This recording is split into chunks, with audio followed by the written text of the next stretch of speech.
গাছ কাটার শাস্তি তাহলে কি ঠিক হলো? আপাতত আমাদের দুজনকে চা করে খাওয়ানো। বিহারির কাছে আপনার চায়ের খুব প্রশংসা শুনেছি।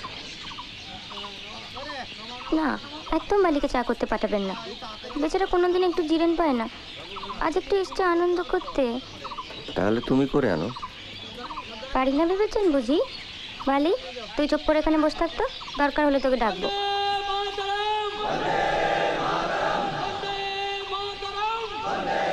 দোলনা টাঙানোর দড়িগুলোকে নামানো হয়েছে। বিহারিকে ভালো করে গাছের সঙ্গে বেঁধে রাখো। প্রসেশনের আওয়াজ একবার শুনেছে, অমনি দড়ি ছেঁড়া হয়ে বেরিয়ে যাবে। এখনো অতটা স্পয়েল স্পোর্ট হয়নি।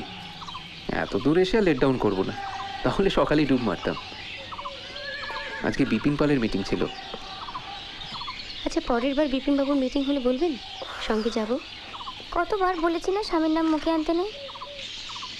দুলেছি দোলায়, বাজিয়ে বাঁশি গান গেছি, বকুলের তলায় মোরা ভোরের বেলা ফুল তুলেছি, দুলেছি দোলায়, বাজিয়ে বাঁশি গান গেছি, বকুলের তলায়।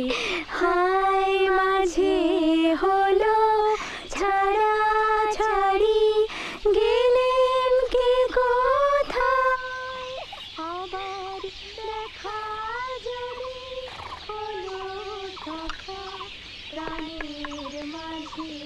কালে কিছু পড়লে? আর পড়া, নিউজ পেপারটাই পড়া হয়ে ওঠে না রোজ।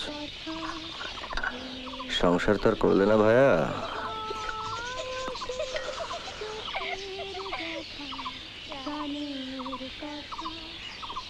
তাজমহল বিক্রি হয়ে গেল, শুনেছো? বিক্রি কোথায়? কোম্পানি কিনে নিল নামমাত্র দামে।